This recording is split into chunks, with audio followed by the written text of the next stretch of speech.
സമാധാനം അകലെയാണോ എന്നുള്ളതാണ് നിലവിലെ സാഹചര്യം പരിശോധിക്കുമ്പോൾ ലോകത്തിനു മുന്നിലുള്ള ഏറ്റവും പ്രധാനപ്പെട്ട ചോദ്യം.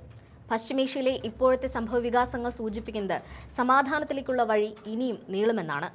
അമേരിക്ക നേരിട്ടിടപെട്ട ഒരു യുദ്ധവും അത്ര പെട്ടെന്ന് അവസാനിച്ച ചരിത്രം നമ്മുടെ മുന്നിലില്ല. വെനിസ്വലയിൽ സംഭവിച്ചതുപോലെ ഒരു അർദ്ധരാത്രി കൊണ്ട് ഭരണകൂടത്തെ അട്ടിമറിക്കാമെന്നും അധികാരം പിടിച്ചെടുക്കാമെന്നുമാണ് അമേരിക്കയുടെ കണക്കുകൂട്ടൽ. പക്ഷേ ഇറാന്റെ കാര്യത്തിൽ ആ നീക്കങ്ങൾ അമ്പെ പാളുകയാണ്. വെനിസ്വലയല്ല ഇറാൻ എന്ന് അമേരിക്ക ഇപ്പോൾ ഗൗരവമായി തിരിച്ചറിഞ്ഞു തുടങ്ങിയിരിക്കുന്നു. 4 ദിവസം കൊണ്ട് ഇറാന്റെ കഥ കഴിക്കുമെന്ന് ഇസ്രായേലും 4 ആഴ്ചയ്ക്കുള്ളിൽ എല്ലാം തീരുമെന്ന് ഡൊണാൾഡ് ട്രംപും അവകാശപ്പെടുമ്പോഴും ഈ യുദ്ധം മാസങ്ങളോളം നീളാനുള്ള എല്ലാ സാധ്യതകളുമാണ് മുന്നിലുള്ളത്. ലോക ചരിത്രത്തിലെ തന്നെ അസാധാരണമായ ഒരു സൈനിക നീക്കമായിരുന്നു വെനിസ്വലയിൽ കാണാൻ കഴിഞ്ഞത്. ഓപ്പറേഷൻ അബ്സല്യൂട്ട് റിസോൾവ് എന്ന് പേരിട്ട് 2026 ജനുവരിയിൽ അമേരിക്ക നടത്തിയ ആ മിന്നൽ ആക്രമണം വെനിസ്വലയെ അക്ഷരാർത്ഥത്തിൽ നടുക്കിയിരുന്നു. ഒരു അർദ്ധരാത്രി ഇരുട്ടി വെളുക്കുന്നതിനിടയിൽ പ്രസിഡന്റ് നിക്കോളാസ് മഡുറോയെയും ഭാര്യയെയും അവരുടെ കൊട്ടാരത്തിൽ നിന്ന് അമേരിക്കൻ കമാൻഡോകൾ തൂക്കിയെടുത്ത് വിമാനത്തിൽ കയറ്റിക്കൊണ്ടുപോയി. മയക്കുമരുന്ന് കടത്തും അഴിമതിയും ആരോപിച്ചായിരുന്നു വെനിസ്വലയുടെ ഭരണത്തലവനെ അമേരിക്ക തടവിലാക്കിയത്. മഡുറോയുടെ അഭാവത്തിൽ അവിടുത്തെ പ്രതിപക്ഷ നേതാവ് മരിയ കോർണ മച്ചാഡോയ്ക്ക് അധികാരം കൈമാറാൻ പറ്റുന്ന ഒരു സാഹചര്യം അവിടെ അമേരിക്ക ഒരുക്കിയിരുന്നു. ഇതേ നാടകം ഇറാനിലും പയറ്റാനാണ് അമേരിക്ക ശ്രമിച്ചുകൊണ്ടിരിക്കുന്നത്. ഒറ്റ രാത്രി കൊണ്ട് സകലതും വെട്ടിപ്പിടിക്കാമെന്ന അമേരിക്കയുടെ കണക്കുകൂട്ടൽ ഇറാന്റെ കാര്യത്തിൽ പാളുകയാണ്. അമേരിക്കയുടെ യുദ്ധചരിത്രം പരിശോധിച്ചാൽ നമുക്ക് ഇത് വ്യക്തമാകും.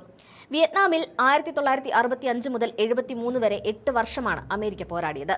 ഒടുവിൽ വിയറ്റ്നാം ജനതയുടെ ഇച്ഛാശക്തിക്ക് മുന്നിൽ അമേരിക്കയ്ക്ക് പരാജയം സമ്മതിച്ച് മടങ്ങേണ്ടി വന്നു.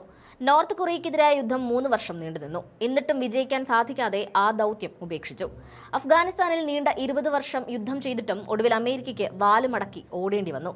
അഫ്ഗാനിൽ തങ്ങൾ തന്നെ നട്ടുവളർത്തിയ താലിബാൻ അധികാരം പിടിക്കുന്നത് നോക്കി നിൽക്കാനേ അവർക്ക് കഴിഞ്ഞുള്ളൂ.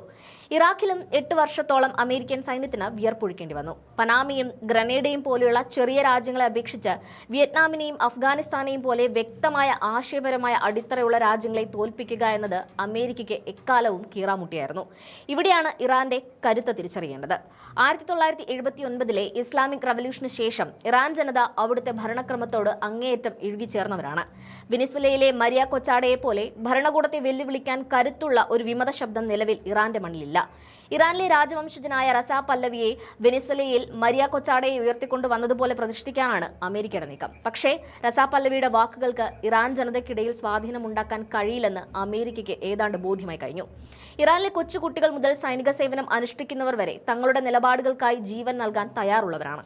ഏതെങ്കിലും തരത്തിൽ അവിടെ ഒരു ആഭ്യന്തര പ്രക്ഷോഭം വിജയിക്കണമായിരുന്നുവെങ്കിൽ 2022 ഹിജാബ് വിരുദ്ധ സമരകാലത്ത് അത് സംഭവിക്കണമായിരുന്നു.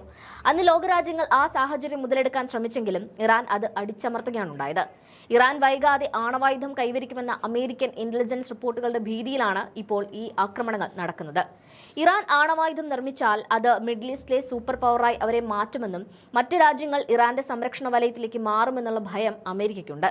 എന്നാൽ 2003 അയത്തുള്ള അലി ഖമൈനി തന്നെ പുറപ്പെടുവിച്ച ഫത്വയിൽ പറയുന്നത് തങ്ങൾ ആണവായുധ നിർമ്മാണത്തിനില്ല എന്നാണ്. ഇറാന്റെ എണ്ണ സമ്പത്തും ഭൂമിശാസ്ത്രപരമായ മേധാവിത്വവും തകർക്കാനാണ് അമേരിക്കയും ഇസ്രായേലും കിണഞ്ഞു ശ്രമിക്കുന്നത്. ഈ യുദ്ധം ആഗോള സാമ്പത്തിക മേഖലയെയും കടുത്ത പ്രതിസന്ധിയിലാക്കിയിട്ടുണ്ട്. എണ്ണവിലയിൽ 13% വർധനവാണ് കഴിഞ്ഞ ദിവസങ്ങളിൽ ഉണ്ടായത്. ഖത്തർ LNG ഉൽപാദനം താൽക്കാലികമായി നിർത്തിവെച്ചത് ഇന്ത്യയെ പോലുള്ള രാജ്യങ്ങളെ സാരമായി ബാധിക്കും.